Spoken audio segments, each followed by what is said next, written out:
Hello everybody, it's Lianne here and I'm coming to you today with a video that's going to help you overcome objections.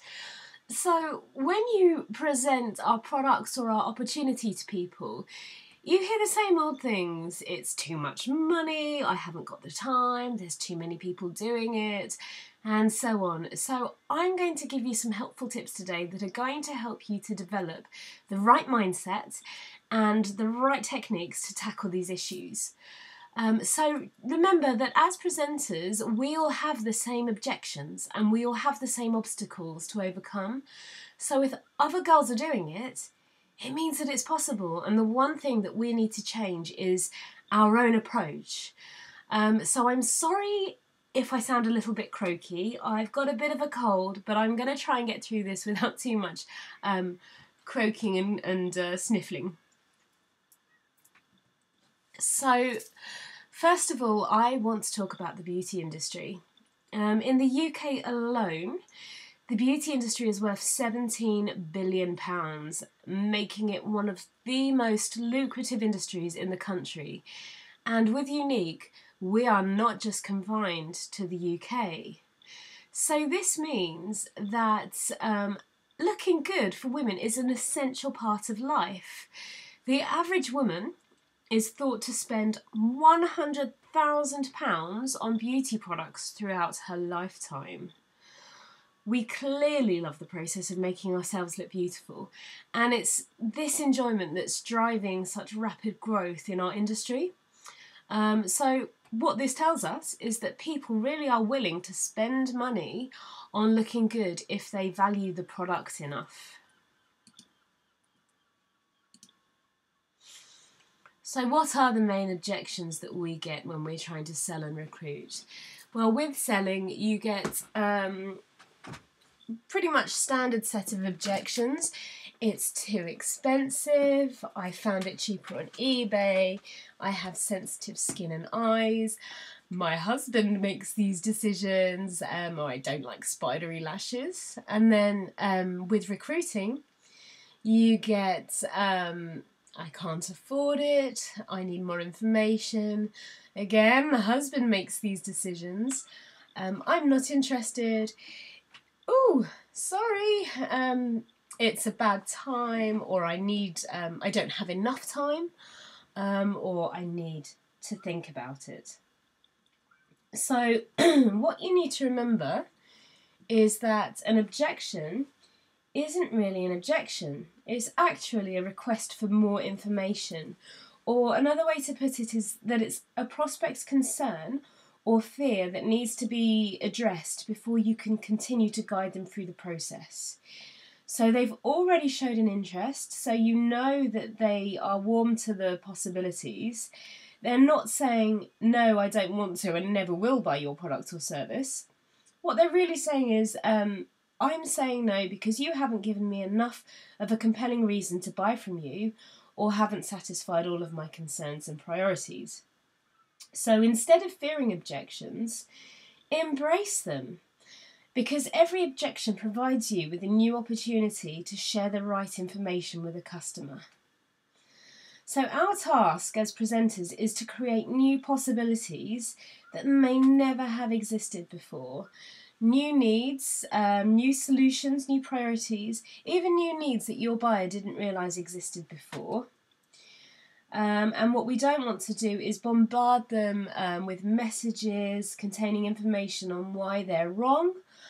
We don't want to come off desperate and reel off features, and definitely don't get defensive, because their objections are legitimate objections to them at the moment. You just have to make them realise that they don't have to worry.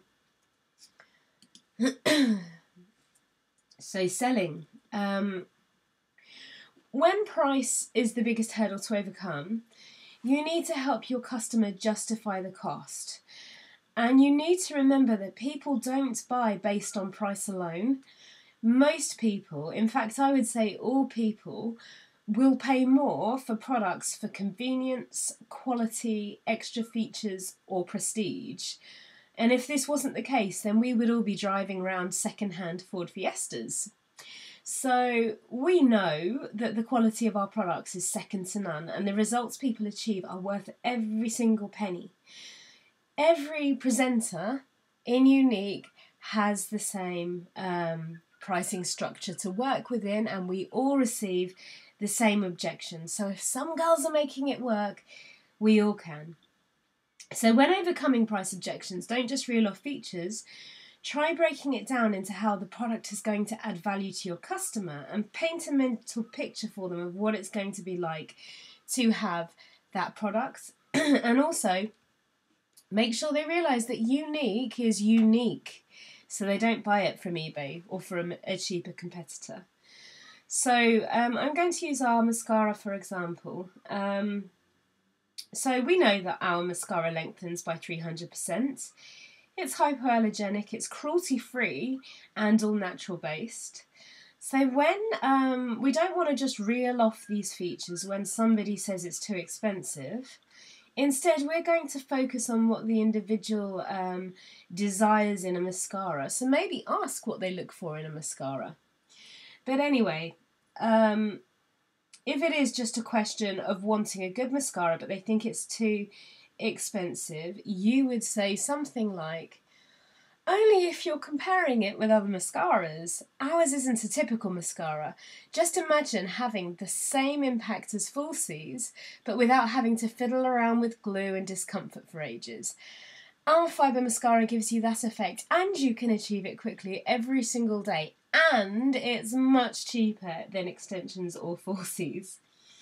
So that's just an example, but maybe this is why rapport is so important, because if you know they're getting married, maybe you can say something like, it's water resistant too, always important for ladies in a white dress who are likely to be doing a lot of happy crying. So do tailor it to the person you're talking to and fulfill their needs. And that's what I mean by fulfilling needs that they might not know they have. It's water resistant, they're getting married, they're going to be wearing a white dress, maybe they haven't thought of this. And it's important to make sure that they know it's not just a run-of-the-mill mascara and that it's a different application system. Maybe you can do that with videos on your timeline. So remember, I say it in all of my videos, lots and lots of enthusiasm. Show rather than tell them that you believe in the product, because if your enthusiasm is obvious to the customer, you're going to infect them with it, and it's going to give you credibility. Okay, so next, if they say that they have sensitive eyes, well, we know that our mascara is all natural based. All of our products are. The mascara has green tea fibres and collagen, and it's hypoallergenic. So make them understand that if they have sensitive eyes, then even better for them, because our mascara is natural based and it doesn't cause irritation. So just imagine no more itchy, watery eyes and no heaviness, but still the false effect. And it nourishes your lashes too. Okay, so eBay. Okay, so if they say they find it cheaper on eBay, don't jump in defensively. Be kind, because I've got a little confession to make. I bought my first mascara on eBay before I joined the company, and I didn't realise it was fake until it arrived, even though it said it was 100% genuine.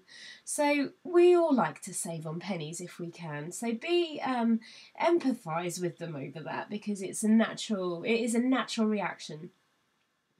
So what you need to do is gently let them know that although eBay listings may say that a product is genuine, presenters are not allowed to sell on eBay, and presenters have to buy them in at £23, so can't possibly sell them cheaper. You have to assume that all items on eBay are fake, and we're talking a product that's used around your eyes. So I know from my own experience that the transplant gel in the fakes absolutely stinks, and the fibres are really quite sharp and bristly, unlike our soft green tea ones. So God knows what goes into it. I'm not going to say what I've heard because I can't verify the truth, but I've heard all kinds of things go into them. And we have seen a lot of adverse reactions to the fakes online. But not only the danger aspect, like most things, the result that you get won't be the same with the counterfeits. Because they don't use the same formula or the same one technology as us. So even if it is cheaper, you're not getting the same product.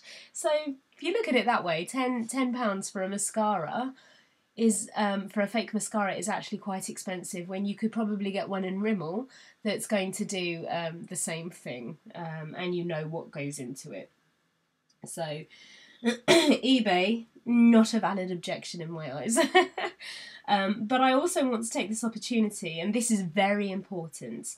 I just want to let you know that you must not focus on the fakes on your profile. Please, please, please, please, please don't do it. Forget about them. In my opinion, we are so lucky that we have a product that is such high quality and so in demand that we are worth faking. So if you go on your timeline and you talk about the fakes and all the ways they're worse than ours, all you're doing is promoting the fakes over the genuine ones. And we don't want to advertise it to people that they can buy a cheaper version on eBay. It's harmful to your business, so don't do it. Let's put it into perspective. Louis Vuitton and Versace don't focus on the fakes, and neither will we. Okay, so that's selling. On to recruiting. So I've got a few points that I want to make before I move on to the actual objections, and this is going to help you greatly. So firstly, I want to say that recruiting when you first start can be nerve-wracking, but it really needn't be, because having a team is awesome. When you're having a slow sales month, if you have a team, you have support, you can see them doing well, you can see your business still growing even if you're struggling to sell. And we all have periods where sales are slow. So don't let it knock you. It's normal. Even Natasha has periods when sales are slow. But it's having the team that makes the difference. So don't be afraid of having a team. So I know when I first started, I would send them the opportunity video, and then it was always nerve-wracking to actually ask someone to join my company. So my best advice to get over those nerves is to just have fun with it, and don't attach too much, don't have too much emotional attachment to the outcome, because you will do much, much better if you detach yourself from it. So lose the nerves and lose the desperation to recruit, and you're going to find it goes so much better for you. So number 2 and number 3 come in one package. Believe in Younique and believe in yourself. Wholeheartedly believe in the opportunity, because network marketing really works, and it works every time for everyone who takes ego out of the equation and just follows in the footsteps of those who've come before. Yes, you have to work hard, but if you could work hard for a year and earn more money than you've ever earned previously, and in my case, more money than I have the potential earning in any other way, and still have time freedom, would you do it? I know I would. I know I am. I was sceptical before I joined, but I am a smart girl, and I did my research, and I completely understand what I need to do and how to get there. And not only have I seen it work for every single lady in my upline, but I see results every month as my company grows too. So if you watch my videos and you follow my advice, your business, as well as yourself, are going to grow at an equally fast rate. So it is so important to believe in your company and to believe in yourself. And that conviction that you develop will be felt by your prospect. And this is also why I ask everybody to watch The Secret. So be enthusiastic and just ask them to join. People buy based on emotion more than logic. And that's also the reason why we ask people what their favourite part of the opportunity video was, because it hooks them in to positive emotions. Okay, so that was a large point, but an important one. And the final point on this slide is people have 3 questions in mind when considering joining your team. And those questions are, does it work? Can I do it? And will you help me? So keep that in mind in all of your interactions with people. So a lot of these have been covered in my opportunity video that you send to your prospects, but you want to be able to show that it does work when you're talking to people. So keep it in mind. We've got plenty of stories of people just like us who've made it work, and it definitely does. Okay, so the second one, can I do it? You want to make sure that what you are doing is duplicatable, something that they can do too. And that's why we don't send long PMs explaining the opportunity, because they're going to see that. It's going to look salesy and they're going to think they can't do it. A video and a script is a system that everybody can use. It's duplicatable. They can do it too. So basically, by following that system, you're not just making your life easier, but you're showing them that you're not necessarily a professional salesperson, and neither do they have to be. And the third point, you want to show them that you're going to be there for them every step of the way. And it's so important that we're there for our teams. It's no good to recruit people and then just let them get to it, because in network marketing, the biggest secret in network marketing, it's not even a secret, is that we can't be successful unless we help our teams to be successful. So you want to get across to your potential recruits that you're going to help them replicate your success. Okay, sorry. So I want to quickly run through the process of recruiting very briefly as a refresher of the recruitment video that I've already uploaded. So basically, we use the Eric Worre GoPro method to introduce a Vanity Flair team opportunity video, and we then ask them what they liked best. After watching the video, and they tell you what they liked best, the idea is not to say too much more about the opportunity. It can be scary to go for a close, but you're far more likely to get a new team member if you say something like, "That's my favourite part too. It sounds like this will be perfect for you. Do you have any more questions, or are you ready to get started?" They're either going to say yes, they're in which case send them the link, or they're going to have objections, in which case I'm going to come on to that now. Okay, so I'm going to talk about cost first, because I think that's the real objection that most of us have before joining. So if money really is the real objection, and it isn't always, sometimes it's an excuse, but if money is the real objection here, then most of us make our startup cost back incredibly quickly. So it's a great return on investment, not to mention you receive £174 worth of makeup. So personally, I think the sign-up fee is a good thing, and I want you all to change your mindset if you feel negatively about that startup fee. I'll explain why. Firstly, we are one of the cheaper companies to join, and we have no repeating fees like a lot of them do. It's a one-off payment, and it's a cheap one. And the most important point about the startup fee is that if there was no startup fee, then the recruits you take on would have no incentive whatsoever to make it work.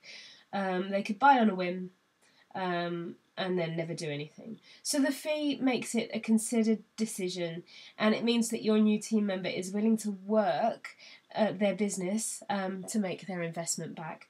So we need that startup fee. We need to make them value the opportunity enough to part with the money for it. So how do you handle it? Again, please don't send them 100 PMs explaining every single reason why it's worth every penny. In sales and in recruiting, hundreds of PMs are not the way. It is salesy, and it puts people off because they think they've got to be salesy too, not to mention it's overwhelming. So just be polite and ask them a simple question. So empathise and say, I completely understand where you're coming from. It's a big decision to start your own business, but be really honest with me. Do you really not have the money, or is it just your polite way of saying no? So they're expecting a sales pitch, and this will immediately disarm them. If they come back and say, yeah, I'm sorry, it's just that I don't want to do it, then that's fair enough. Bid them the best and move on to the next person. But if they come back and say they really do want to do it, but they just can't afford it right now, then this is when you need to have a discussion with them about how they can come up with the money and help them to get to where they need to be to join. It's putting them first rather than your own needs that is going to get them to join. Okay. So you know what's of value to your recruit because you ask them what they like best about the video. And we have to ask that question because it's not always the same thing that's of value to you. And then you need to reaffirm that desire in them. So that's why I've put prioritise what appeals to them. If they really do like the thought of making an extra income, then reaffirm the comp plan to them and how deeply it pays, all the way down the downline and not just your first couple of levels. Share success stories. It's as the saying goes, if they can't afford to join Younique, then they really need to join Younique. What we have is rare. It comes around once in a blue moon, and if they feel like they would enjoy it and they need the money, and they don't grasp the opportunity when it's presented, then it's going to slip away from them. And in years to come, they're going to regret that decision when they see you doing well. Network marketing really does make more millionaires than any other industry, and we have more momentum than 90% of them out there. So be transparent, let them know that they're going to need to put work in, but the financial reward is so worth it. If what they said their favourite part of the video, if they said it was making friends or getting to know other ladies, add them to the group. Let them see what a close-knit bunch we are.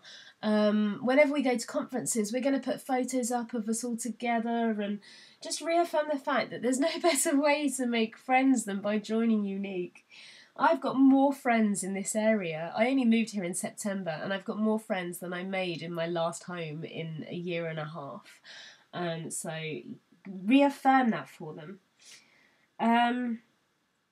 Okay, one more point I want to make on the money side is that sometimes someone tells me that they can't afford it, and then the next day I see them putting up photos on Facebook of a new hair colour, or they've just had their nails done. So people can afford it. They can. And if you can get across to them that it will be a worthy investment, maybe they could have a few less Starbucks that month, or maybe one less night out. Maybe help them to organise themselves to sell some bits on eBay to raise funds. It doesn't take long, and they will do it when they realise what a great investment it is. One of our team members borrowed the money from her mum and paid her back within a week. Okay, so some people have other objections other than the startup cost. They say they don't have the time, or they don't think they're going to be good at it, or they don't have many friends that like makeup, or there's too many girls doing it in their area, and so on. So your success in recruitment always boils down to your ability to empathise with people and relate to their objections and let them know that they needn't worry. So I think, personally, it's my opinion that our minds always seem to hold us back more than circumstances. I could have made a million excuses before joining Younique, but I didn't. I decided to just go for it, and look where I am now. So sellers don't overcome objections, customers do, and it's your job to guide them to the outcome they're looking for. So if somebody says they don't have time to join, empathise with them and say, I know exactly how you feel. I felt the same way when I joined, but this is what I found out, and then give your perspective. Also learn the stories of your uplines and use them, because you want to be honest. And if you weren't concerned about time, if it wasn't your main issue, then you could say, I know exactly what you mean. You remind me of my friend Lucy. She didn't think she had the time either, but she realised that if she didn't find that little bit of extra time from somewhere to earn that passive residual income, then she never would have time. Share true stories. If you tell a story that reflects their concern, then they're going to be able to relate to you. And the same applies for any other type of objection. Quickly, on the topic of there being too many presenters. Oh my God, every time I hear this, I want to scream. I want you to all keep in mind that we are so far from being saturated. Maybe it seems that way because your immediate online circle are all about Younique these days. But most people I speak with still haven't heard of us. Or if they have an inkling it might be something to do with mascara. So worldwide, there is only 200,000 presenters worldwide. There's millions of Avon reps. You really are in this at the beginning. And even if there were more of us, compare it to your local town. How many hairdressing salons and beauticians are there? I'd guess at least 5 or 6, and in some cases double figures. They don't stop opening just because someone else is doing it. So yeah, we're not saturated. We're very, very far from being saturated. We're only open in 5 countries. We have the whole world ahead of us. So that's not an objection. Don't accept it. So yeah, as I said, the key point here is that salespeople don't overcome objections, buyers do. The only person who can truly overcome an objection is the prospect, and it's down to you to guide them to the answers they're looking for. So on that note, I'm going to leave you with these interesting statistics that Sarah shared with me. I find it fascinating to see how many times you need to speak to a person before a sale is concluded, compared to how many of us spend time following up with people. So make sure you follow up with both customers and recruits to help get those sales and new team members. Only 2% of sales are made on first contact, but 48% of people never follow up. That's crazy. 80% of sales are made on the 5th to 12th contact, and only 10% of salespeople make more than 3 contacts. Following up is so important. And that's everything. Thank you so much for listening to my snivelly, cold voice. Let me know if you have any questions, and good luck. Thank you. Bye.